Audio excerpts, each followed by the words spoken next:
ഇവിടെയാണ് നമ്മുടെ ഇന്റർവെൽ. എന്തോ ഒരു ശബ്ദം. എവിടെ നിന്നാണത്?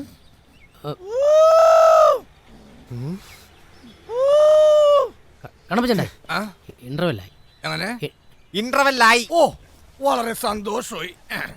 കുറച്ച് കാലത്തിന് ശേഷം നന്നായി ഒന്ന് ഉറങ്ങി. ദേ, ഞാൻ മൂത്രമൊഴിക്കാൻ പോയിട്ട് തിരിച്ചു കേറില്ലട്ടാ. സെക്കൻഡ് ഹാഫ് എനിക്ക് കാണണ്ട. കളിയാക്കുകയാണോ?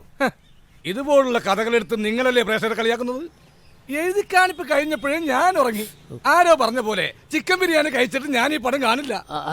വയറ്റിലുള്ള കോഴി വരെ കൂവില്ലേ? അനാവശ്യം പറഞ്ഞോളൂ. ഇതെന്താ അനാവശ്യം? ഈ പടം എങ്ങാൻ റിലീസ് ചെയ്താൽ ഇറങ്ങുന്ന തിയേറ്ററിൽ പോയി നോക്ക്. അവിടെ കേൾക്കുന്ന അനാവശ്യമായിരിക്കുള്ള അനാവശ്യം. അപ്പൊ ഞാൻ പോകുന്നു. മക്കളെ പ്രിയ, ഈ മാതിരി ഈ ചാണാപ്പുളി കഥയായിട്ട് എന്നാൽ പ്രൊഡ്യൂസർമാരെ ആയിരിക്കും കിട്ടുക, വേറെ ചെറുതായിരിക്കും കിട്ടുക. അത് വാങ്ങിക്കാൻ റെഡി ആയിക്കോ. ആരാണ് ഈ റാസ്കൽ? Bloody fool! ഇവന് സിനിമയെ കുറിച്ച് എന്ത് കിഴങ്ങാണ് അറിയാവുന്നത്? ഞാൻ ആരാണെന്ന് കരുതി? ആള് ഭയങ്കര പാവാ സാറേ. ഉള്ളതുപോലെ പറയുന്ന പ്രകൃതമാ. ഈ കഥ കേട്ടിട്ട് നിനക്കെന്ത് തോന്നുന്നു?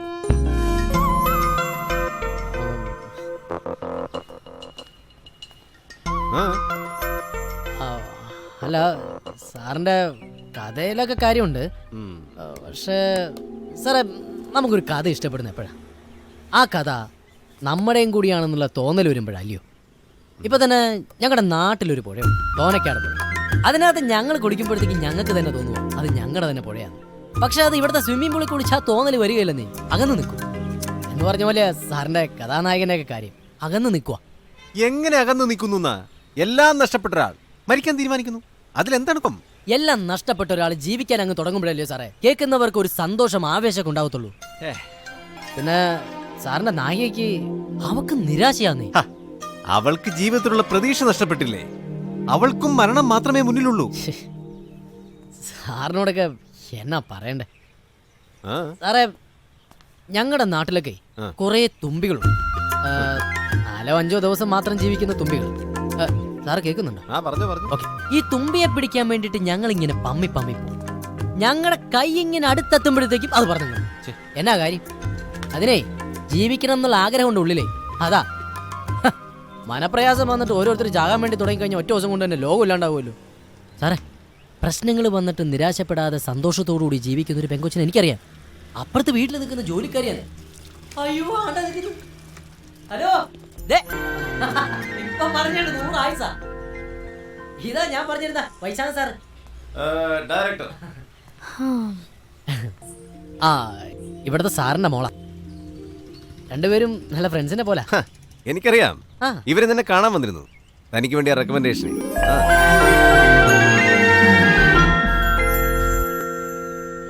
ആ കുട്ടിയുടെ അച്ഛൻ ഇപ്പൊ സിനിമ എടുക്കാൻ താല്പര്യം ഉണ്ടെങ്കിലോ?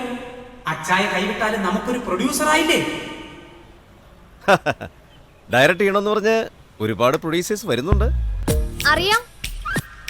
സാറിന്റെ മോളം ചെയ്യുന്നു. അവള് പഠിക്കുക. എന്തിനു പഠിക്കുന്നു? ആ കുട്ടി ഒന്ന് പറയട്ടെ. അച്ഛൻ എന്ത് ചെയ്യുന്നു? അവൾക്ക് വലിയ ഡയറക്ടേഴ്സിനോട് സംസാരിക്കാൻ പേടിയാ. അച്ഛൻ ബിസിനസ് ചെയ്യാ. അച്ഛൻ സിനിമയൊക്കെ കാണാറുണ്ടോ? ഇപ്പൊ ഏറ്റവും നല്ല ബിസിനസ് സിനിമ ബിസിനസ് ആണ്. പക്ഷേ നല്ല ഡയറക്ടേഴ്സ് ഇല്ലല്ലോ.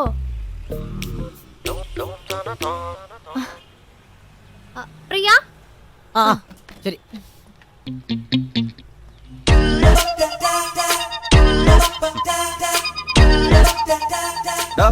താൻ കാല് പിടിച്ചോണ്ടാ ഞാൻ ഈ കഥയായിട്ട് ഇങ്ങോട്ട് വന്ന്. അവളുടെ ആ ചിരിയും കളിയൊന്നും എനിക്കത്ര പിടിച്ചിട്ടില്ല. വേഷവും വർത്താനവും ഒന്നും ജോലിക്കാരുടെ ഒരു നിലയ്ക്കുമല്ല. പക്ഷേ മറ്റേ കുട്ടി, എന്താ എന്റെ പേര്? രേവതിയോ? ആ, നല്ല പേര്. അതിന്റെ വിനയം കണ്ടോ? ആ എളിമ കണ്ടോ? മീരയും പാവാ. ഞാനും മീരയൊക്കെ ഏതാണ്ട് ഒരു സ്വഭാവമാ. ഒരുപാടങ്ങ് സംസാരിക്കുന്നേ. പിന്നെ സാർ ആ രേവതിയുടെ സിനിമാക്കാരിയൊന്നും പറയണ്ടായിരുന്നു. അതൊക്കെ മോശമല്ലേ സാറേ? ഞാൻ പറഞ്ഞില്ലയോ, പ്രൊഡ്യൂസർ നമുക്ക് എങ്ങനെയും ഉണ്ടാക്കാന്നേ. ആദ്യം ഞാൻ പറഞ്ഞ പ്രൊഡ്യൂസറിലെ അച്ചായൻ, അയാളോട് ഈ കഥയൊന്ന് പറഞ്ഞ് അയാളെ ഒന്ന് റെഡിയാക്കാൻ പറ്റുമെന്ന് നോക്കും. അതൊക്കെ ആക്കാം. പക്ഷേ സാറിന്റെ കഥയിൽ ഞാൻ അല്പം മാറ്റങ്ങളൊക്കെ വരുത്തും കേട്ടോ. ഓ, കഥ റെഡി ആയിട്ടില്ലെന്നേ. തുടങ്ങണം. തട്ടിക്കൂട്ട് പരിപാടി മേലെ പെണ്ണുമ്പിള്ളയുടെ ആഭരണം 2.5 കോടിയാണ് പോയത്. താൻ വേറെ വല്ലതും പറ.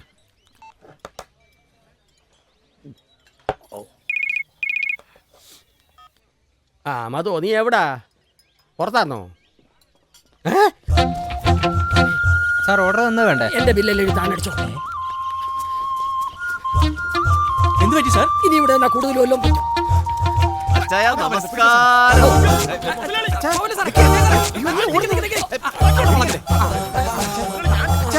വൈശാഖന്റെ. ഞങ്ങള് വരുന്ന ന്യൂസ് കിട്ടി ഓടി രക്ഷപ്പെടാൻ ശ്രമിക്കുകയായിരുന്നു അല്ലേ? രാമേശ്വരത്ത് പോയാൽ ശനീശ്വരൻ കൂടെ വരുമെന്ന് കേട്ടിട്ടില്ലേ? എടാ മധുവേ, പോലീസിനെ വിളിക്കടാ. എനിക്കിവിടെ മനസ്സമാനോട് ജീവിക്കാൻ പറ്റുമെന്ന് അറിയണമല്ലോ. ഇതാണല്ലോ പ്രൊഡ്യൂസർ. ഞാൻ ആദ്യമായിട്ടൊരു പ്രൊഡ്യൂസറെ കാണുന്നു. ഞാൻ വിചാരിച്ചു പ്രൊഡ്യൂസർ എന്നൊക്കെ പറഞ്ഞ ഇതിപ്പോ നമ്മളൊക്കെ പോലെ അല്ലയോ? സംസാരിക്കണമെന്നറിയോ? ആണ് താനെത്ര ചൂടാവുന്നത്? പ്രിയനോട് കളിക്കരുത് കേട്ടോ. ഇയാളെത്ര ചൂടാവുന്നത്? ഇത് സാറിന്റെ അർത്ഥം അല്ലയോ? ആ, എല്ലാ എർത്തുകളും ഇങ്ങനെ ഏമാനേക്കാളും വലിയ പുള്ളികളാന്നാ വിചാരം. ഏമാൻ എന്തെങ്കിലും സംഭവിച്ചു ഞാൻ ആദ്യം വലിയ നീ എർത്തായിരിക്കും കേട്ടോ. എന്റെ കഞ്ഞി പാറ്റിയിട്ടരുത്, മിണ്ടായിരിക്കും. അയ്യോ സാറേ, ക്ഷമിക്കണം കേട്ടോ. എല്ലാവരും മുന്നേ വെച്ച് ഇയാൾ എന്നെ കൊച്ചാക്കിയപ്പോ സാർ നിൽക്കുന്നത് നോക്കാതെ ക്ഷമിക്കണം കേട്ടോ സാറേ. ആരാ ഇയാള്? എനിക്ക് വേണ്ടി കഥ പറയാൻ വന്നാളാ. അതിപ്പോ ഞങ്ങള് ഒരു കഥ കേൾക്കാൻ ഒരുപാട് സമയമൊന്നും വേണ്ടല്ല, നമുക്ക് കേട്ടേക്കല്ലേ? പറയാൻ പോകുന്ന ഈ കഥയുടെ ആശയം ഒറ്റ വാക്കി പറയാവോ? അച്ചായ അത് വിജനമായ പാതയിലൂടെ ഒരു ഏകാന്ത പതികൻ വെയിലത്ത് വരുന്നു എന്ന മട്ടിലാണെങ്കിൽ അതിന് സമയം കളയണമെന്നില്ല. സാറേ, കഥ പറയാനൊന്നും എനിക്കറിയില്ല. എന്നാലും ഒറ്റ വാക്കി പറഞ്ഞ ജയിക്കാൻ തീരുമാനിച്ചവനെ തോപ്പിക്കാൻ പറ്റുകയില്ല. ഞാൻ പറഞ്ഞു കൊടുത്തതാ. ഈ കഥ ഒന്ന് ചുരുക്കി പറയാൻ പറ്റുമോ? നമുക്ക് നായകന്റെ ചെറുപ്പത്തിൽ നിന്ന് തന്നെ അങ്ങ് തുടങ്ങാം അല്ലയോ? നമുക്ക് കുഞ്ഞുനാളിലെ അമ്മമാര് കഥയൊക്കെ പറഞ്ഞു തരത്തില്ലയോ? ഒരു രാജാവ്, 3 മക്കള്, അവരുടെ ബാല്യമൊക്കെ കേൾക്കാൻ തന്നെ നമുക്ക് ഭയങ്കര രസം. അപ്പോ നായകന്റെ ചെറുപ്പത്തിൽ നിന്ന് തന്നെ അങ്ങ് തുടങ്ങാം. അങ്ങനെ ഒരു തുടക്കം നന്നായേക്കും. പിന്നീട് ശക്തനാകുന്ന ഒരാളുടെ ബാല്യമോ സാറേ? അതൊരല്പം ദുഃഖത്തിലൂടെയൊക്കെ അങ്ങ് കാണിച്ചു കഴിഞ്ഞിട്ടുണ്ടെങ്കിൽ ജനങ്ങൾക്ക് അതങ്ങ് ഇഷ്ടമാവും. അതാണല്ലോ അതിന്റെ. കഷ്ടപ്പെട്ട് വലുതാകുമ്പോഴാണ് യഥാർത്ഥ കരുത്ത് കിട്ടുന്നത്. നായകന്റെ പേര് നമുക്ക് നന്ദു എന്ന് വിളിക്കാം സാറേ. അവന്റെ ചെറുപ്പത്തിലെ തന്നെ അമ്മ മരിച്ചുപോയി. പിന്നെ അവന്റെ കാണപ്പെട്ട ദൈവം എന്ന് പറയുന്നത് അവന്റെ അച്ഛൻ തന്നെയായിരുന്നു. ചെറുപ്പം കൊടും ദാരിദ്ര്യത്തിലായിരുന്നു. ഒരു തടിമില്ല അവന്റെ അച്ഛൻ ജോലി ചെയ്തിരുന്നത്. തടിമില്ലിന്റെ തൊട്ടടുത്തുള്ള സ്കൂളിൽ തന്നെയാണ് നന്ദു പഠിച്ചിരുന്നതേ. അപ്പോൾ ഉച്ചയൂണാകുമ്പോഴത്തേക്കും നന്ദു അച്ഛൻ്റെ അടുത്തേക്ക് വരും. അച്ഛനാ ചോറൊക്കെ കൊടുത്തിരുന്നതേ.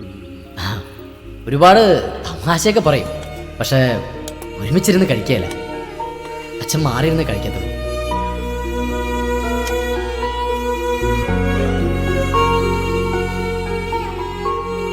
ഒരു ദിവസം നന്ദു ഉച്ചയൂണ് സമയത്ത് ഇവിടെ വന്നായിരുന്നു. അപ്പോൾ ചോറുപാത്രം ഇരിക്കുന്ന സ്ഥലത്തേക്ക് അവൻ എത്തിപ്പെട്ടു. അവന്റെ കൈ തട്ടി അറിയാതെ ഒരു ദിവസം ചോറുപാത്രം താഴേക്ക് വീണു. ആ സമയത്താ അവന് മനസ്സിലായത് അച്ഛന്റെ പാത്രം കാലിയായിരുന്നു. അപ്പോഴവൻ തിരിച്ചറിഞ്ഞതേ അച്ഛൻ പട്ടിണി കിടന്ന അവൻ ഇത്ര നാൾ ഊട്ടിയിരുന്നേന്ന്. അവിടുന്ന് സിനിമ തുടങ്ങുമ്പോ സാറിന്റെയും ഈ സാറിന്റെ ഒക്കെ പേരെഴുതി കാണിക്കുന്നത്. ഇവിടെ സിനിമയുടെ ടൈറ്റിൽ തുടങ്ങും. അച്ചായ അച്ചായ, ഈ പോയിന്റിൽ നമ്മുടെ ടൈറ്റിൽ ആരംഭിക്കും. തുടക്കം എങ്ങനെയുണ്ട്? ഓഡിയൻസിന്റെ മനസ്സൊന്ന് വൈബ്രേറ്റ് ചെയ്യും. വൈശാഖൻ സാറിന് തന്നെ കേട്ടോ കഥ. ഞാനൊന്ന് ചെറിയ മാറ്റങ്ങൾ ഈ വരുത്തിയെന്നുള്ളൂ. ഭാഗം നമുക്ക് ഫ്രാൻസിൽ ഷൂട്ട് ചെയ്യാം. ഞാൻ ഫ്രാൻസ് കണ്ടിട്ടില്ല. ഞാൻ കണ്ടതാ. ഇങ്ങനെയൊക്കെ ഒരു പട്ടിണിയുണ്ടോ?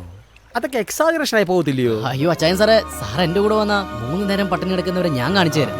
നമ്മളൊക്കെ എപ്പോഴും നമ്മുടെ അവസ്ഥയിൽ നിന്ന് ചിന്തിക്കത്തുള്ളൂ. അതാ കുഴപ്പം. പക്ഷേ ഒരു കാര്യം, സംഗതി ഉഗ്രന 100 ദിവസം ഓടും. ത്രെഡ് അച്ഛൻ ഇഷ്ടപ്പെട്ടല്ലോ. അങ്ങനെയാണെങ്കിൽ ഒരാഴ്ചക്ക് ഏയ്, 2 ദിവസം. അതെ അതെ അതെ, ഒക്കെ ഞാൻ വിശദീകരിച്ച് കൊടുത്തിട്ടുണ്ട്. 2 ദിവസം കൊണ്ട് ഇന്റർവെൽ വരെ പറയാം. ഈ കഥ നിങ്ങളൊന്ന് ഡെവലപ്പ് ചെയ്യും, എന്നിട്ട് നോക്കാം. ശരി അച്ചായ. പാടാ കഥ പറഞ്ഞ് കൊളമാക്കിയായിരുന്നു. കലക്കി മോനെ. ദാ, നേരെ ഹോട്ടൽ പാരഡൈസിലേക്ക് വിട്. ഇന്ന് എന്റെ വക ചെലവാണ് പ്രിയ. അയ്യോ സാറേ, ഞാനില്ല.